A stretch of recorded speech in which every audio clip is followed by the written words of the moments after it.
Assalamualaikum warahmatullahi wabarakatuh.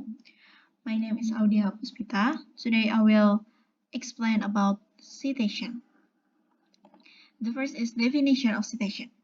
A citation is a writer's way of telling the reader that certain material in his work came from another source, and this quote also aims to provide the reader with the information needed about the source, such as information about the author, title of the work, date of copy, and page number. And citation is also the opinion of someone who worked as a writer, scientist, expert, or famous person contained in a book or magazine. And I would like to tell you a purpose of citation. Citation provide evidence and prevent plagiarism and prove the originality of writing and giving credit for the author. Okay, how to cite the citation? The first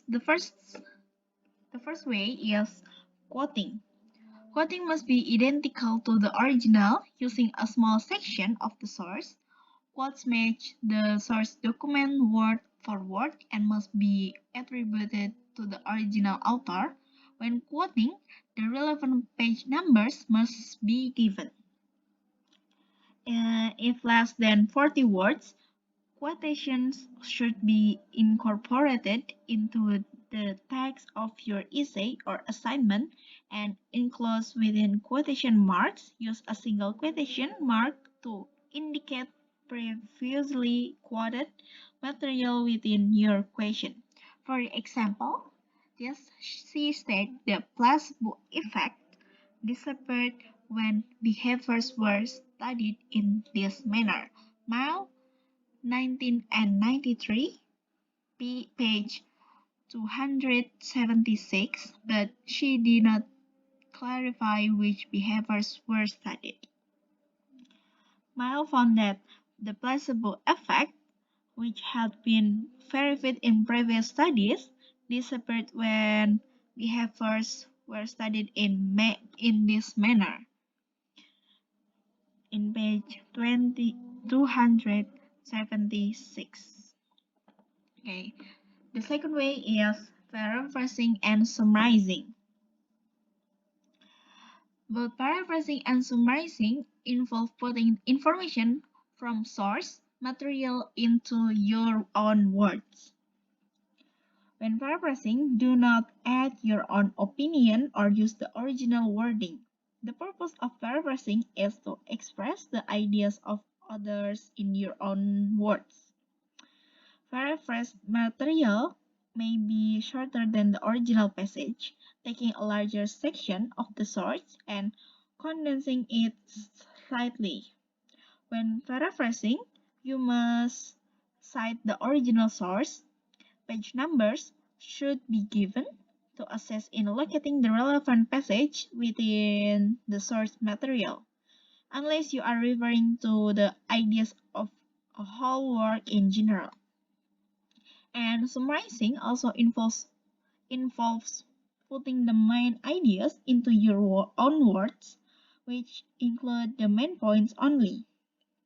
Summarize are significantly shorter than the original and give a broad overview of the source material. Once again, it is necessary to cite the original source.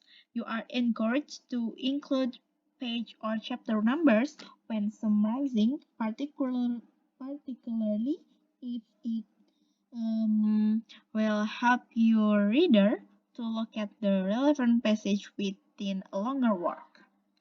And the third way is citing the whole of a document. Sometimes it may be necessary to give a general reference to the whole of a source document. This method of referencing is used less often. Okay. Now is kind of citations. There are three main approaches. The first is parenthetical citations. You include parenthetical citations. You include identifying details of the source in parentheses in the text, usually the author's last name and the publication date plus a page number if relevant, and then sometimes the publication date is omitted. And the second is numerical citations.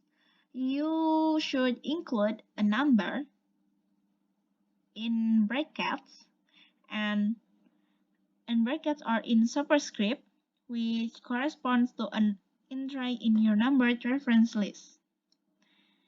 And then the last is note citations. In note citations, you should include a full citation in a footnote or endnote, which is indicated in the text with a superscript, some number, and symbol.